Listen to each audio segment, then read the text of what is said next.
Hey everybody, Dog8798 here. This is my review of Legend of the Heavenly Spear Shurato, which was an anime that aired from 1988 or 89 till 1992. It was never dubbed, so a lot of people who are probably watching this video will not know what I'm talking about. This was never dubbed in English. This is only available in Spanish, Chinese, and the original Japanese sub. But this was one of the most popular animes in the late 80s, and is one of the Saint Seiya clones, along with Sailor Moon, Ronin Warriors, along with Sailor Moon and Ronin Warriors. I discovered this on Wikipedia page, and I was looking at the Saint Seiya reception page, and I discovered this show, and I clicked on it. I like what I read on Wikipedia. The show sounded interesting, and I love the picture. I love the picture of the poster for the anime in the right side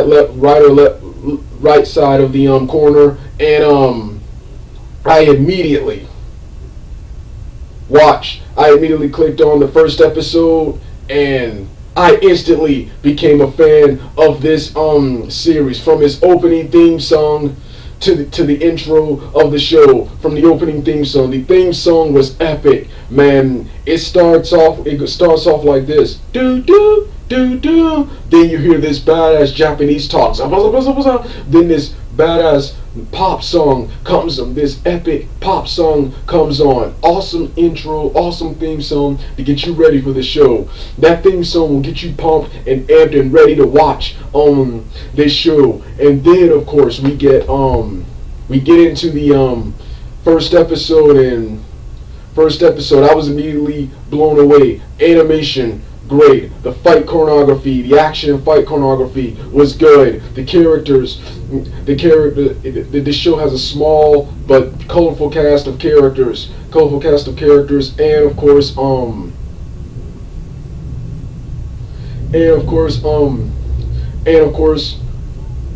good story. Story is so good it's hard to follow. All right, the plot is that this show is centered around two rivals competing in a martial arts match. The first one is the main protagonist of the show, Shurato himself. The rival character is Gaia, is a character named Gaia. Both of these guys are competing in the finals of a martial arts championship match.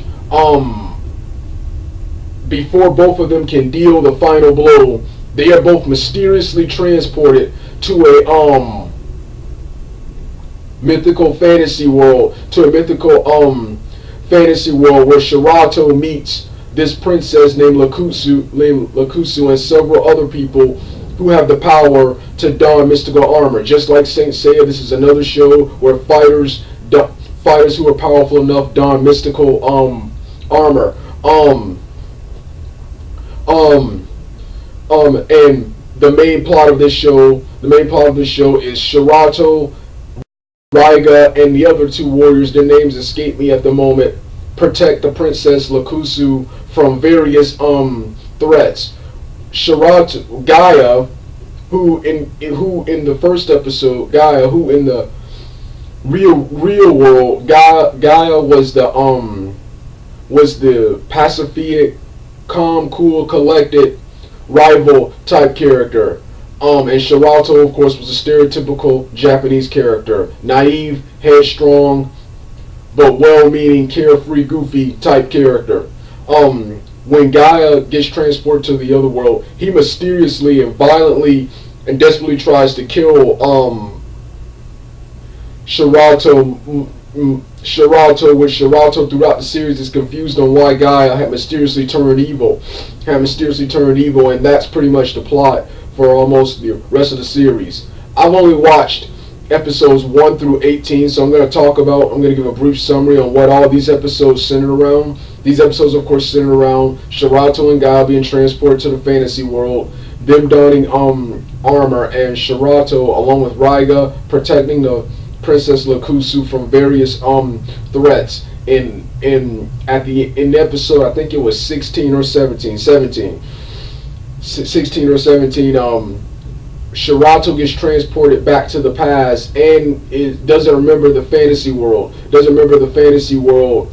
But then but still wonders about Gaia, where Gaia is, and then his memory comes back in episode 18. I stopped at episode 18. This was the first part. I'll give my final thoughts on episodes 19 through 36 later. Another thing I like about this show, going back to the story, I like how, unlike other animes, this doesn't take 100 and something episodes to tell a story. All it needed was 36 episodes. I like that, to have a really good story and have a really good, entertaining, campy action series. Alright, Doug out.